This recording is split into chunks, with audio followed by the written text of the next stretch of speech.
오늘은 10월 1일 욥기 1장 1절부터 5절까지의 말씀으로 함께 은혜 나누도록 하겠습니다. 1절 말씀을 보게 되면 욥이 등장을 하게 되는데 욥을 표현합니다.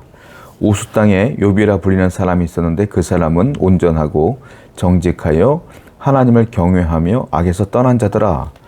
자, 욥을 뭐라고 말합니까? 온전한 자다, 정직하다, 여호와를 경외한다, 그리고 악에서 떠났다, 이렇게 말하고 있거든요. 이 세상에 온전한 사람은 없다고 우리가 늘 말했잖아요. 하나님 앞에 의인은 없거든요. 그런데 욥을 뭐라고 표현하냐면 온전하다, 이렇게 말하고 있다는 거예요.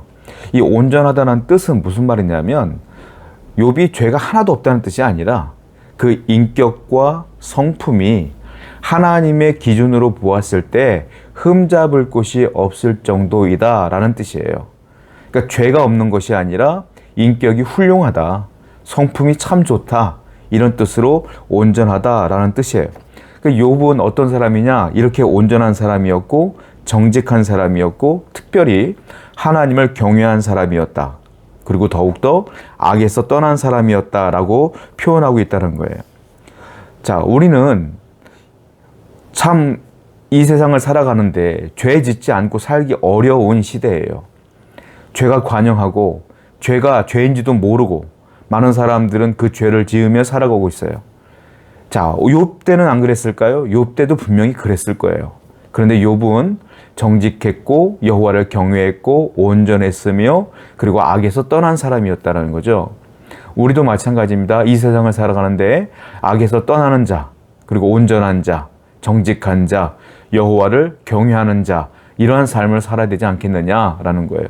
오늘도 여러분도 하루하루 살아가는 데 있어서 이와 같은 욥과 같은 성결하고 거룩한 자가 되기 위해서 기도하며 그리고 우리가 죄는 멀리하는 삶을 살아야 될 줄로 믿습니다. 2절을 보게 되니까 그에게는 아들 7과 딸이 3이 있다, 이렇게 말하고 있어요. 아들 7명 그리고 딸 3명. 종합적으로 몇 명입니까? 다 합치면 10명이죠.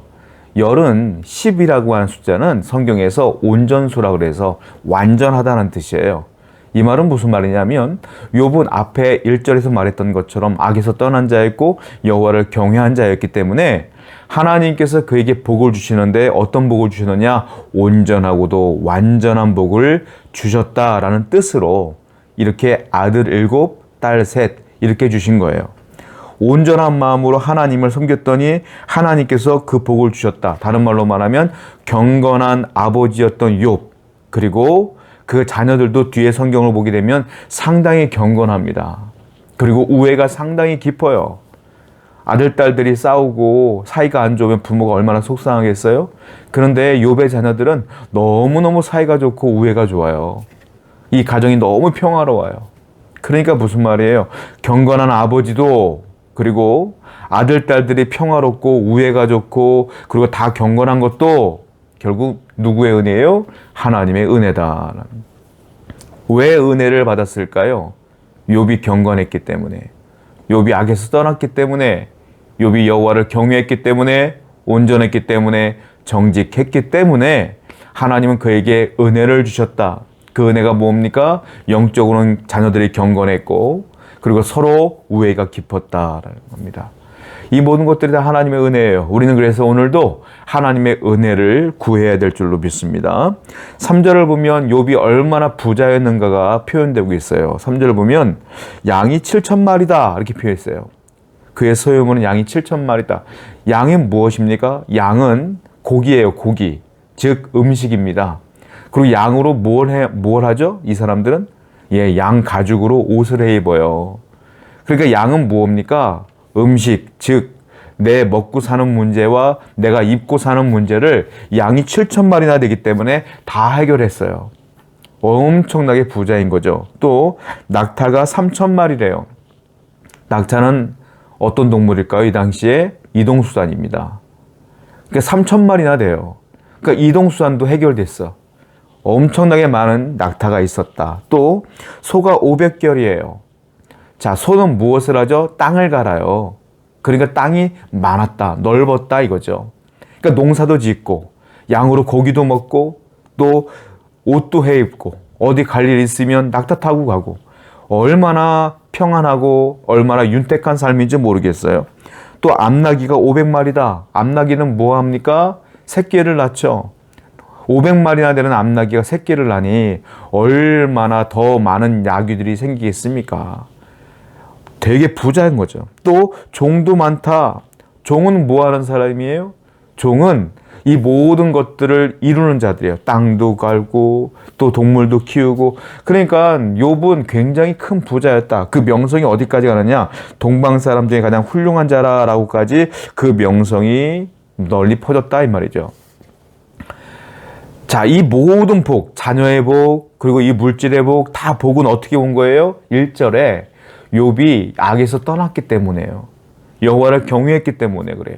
그래서 하나님은 욥에게 은혜를 줬고 거기다가 플러스 이 땅에 살아가는데 놀라운 복도 함께 주셨다. 여러분들이 은혜도, 여러분들이 받는 복도 전부 다 어디서부터 오는 겁니까? 하나님으로부터 오는 거예요. 그러니까 우리는 항상 하나님께 나아가야 되며 하나님을 경외해야 되며 악에서 떠난 삶을 살아야 된다라는 거죠. 4절 보니까 욥의 아들들이 자기 생일이 돌아오면 이렇게 해요. 4절에 아들들이 자기 생일에 각각 자기의 집에서 잔치를 베풀고 그의 누이 3명도 청하여 함께 먹고 마시더라. 그러니까 자녀들이 다 분가한 것 같아요. 다 분가해서 자기 생일이 되면 자기 집으로 다 형제들을 초청하는 겁니다.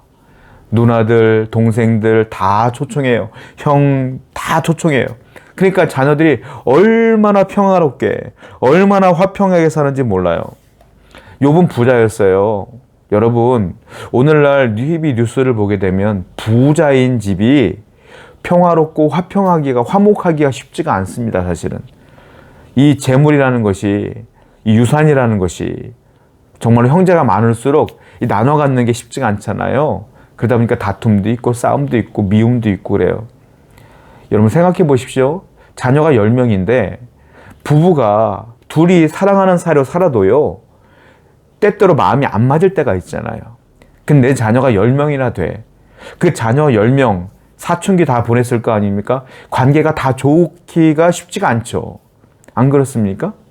그런데 너무 화목한 거야. 너무 기쁜 거야. 성령의 열매 가운데 뭐가 있죠? 화평이 있습니다. 우리는 우리의 자신과 우리 가정의 화평을 위해서 기도해야 돼요. 이 화평 또한 누가 주신 겁니까? 하나님이 주신 것입니다. 그러니까 욥의 가정은 너무 풍요로우면서도 화평하고 기쁘고 죄를 떠났고 신앙적으로 온전한 가정이 되었다라는 거죠. 그리고 5절 말씀 보게 되니까 욥이 이 자녀들이 생일 잔치를 하게 되면 뭐 술도 마시고 할 거 아니에요. 먹고 마시고 하면서 사람이 술 기운이 조금 돌면 죄를 지을 수 있거든요. 그래서 성경에서는 이 술을 술 취하지 말라, 술을 멀리하라 라고 말한 거예요. 술 기운이 돌면 사람이 실수를 하게 돼 있어요. 그러니까 욥은요, 자녀들이 생일 잔치를 벌이고 형제들끼리 모여서 있다가 헤어지면 그 다음날 욥이 행했던 것이 있어요. 뭡니까? 그들이 차례대로 잔치를 끝내면 욥이 그들을 불러다가 성결하게 하되 아침에 일어나서 그들의 명수대로 번제를 드렸으니, 자녀들의 명수대로 양을 잡아다가 하나님께 번제를 드렸어요. 즉 우리 자녀들이 부지불식간에 하나님 죄를 지은 게 있으면 용서해 주십시오라고 아버지가 대신 제사를 드려진 거예요. 정말 놀랍지 않습니까? 이 아버지가 자녀들의 그 성결함을 위해서 그렇게 애를 씁니다. 그런데 놀라운 사실은 5절의 마지막 절에 이렇게 표현되어 있어요. 욥의 행위가 항상 이러하였더라. 욥의 행위가 항상 이러하였더라. 무슨 말이에요? 욥은 자녀들이 그렇게 잔치를 벌이며 혹시 죄를 지었을까 봐 늘 번제를 드리고 하나님께 용서를 구하는 이 행동들이 항상 그러하였더라. 한두 번 한 게 아니에요. 이게 뭐예요? 습관처럼 늘 했다 이거예요. 늘. 욥의 경건은 무엇입니까? 일시적인 경건이 아니라 욥의 경건은 그러므로 뭐예요? 습관화된 경건이에요. 우리의 경건은 어떻게 될까요? 이런 습관처럼 행하는 경건이 돼야 돼요. 어느 날 갑자기 기도하고 싶어서 기도하고, 그리고 한 달 동안 기도 안 하다가 또 갑자기 기도하고 싶을 때 기도하고, 성경을 1년 동안 읽지 않다가 어느 순간 읽다가 한 2절 읽다가 또 1년 뒤에 읽다가, 이런 것이 아니라 진짜 경건은 뭐예요? 습관화된 경건이에요. 매일 아침 하나님께 기도하고 매일 아침 말씀을 묵상하고 매일 아침 하나님께 예배하고 이러한 습관화된 경건이 우리에게 필요하다. 이것이 욥의 경건이었고 욥이 은혜 받고 복을 받았던 비결이었어요. 사랑하는 성도 여러분, 오늘도 여러분들에게 이 경건의 도전이 있었으면 좋겠어요. 오늘도 하루하루 살아가는 데 있어서 여러분들 매일매일 습관처럼 하나님께 기도하며 예배하며 말씀 묵상하는 삶으로 하나님께 나아가기를 축원드립니다. 기도하겠습니다. 하나님, 우리의 경건이 매일매일 욥처럼 습관화된 매일매일 지속되어지는 경건이 될 수 있도록 인도해 주시며 우리도 악에서 떠나고 온전한 자 그리고 하나님을 경외하는 자가 될 수 있도록 인도하여 주시옵소서. 예수님의 이름으로 기도드렸습니다. 아멘.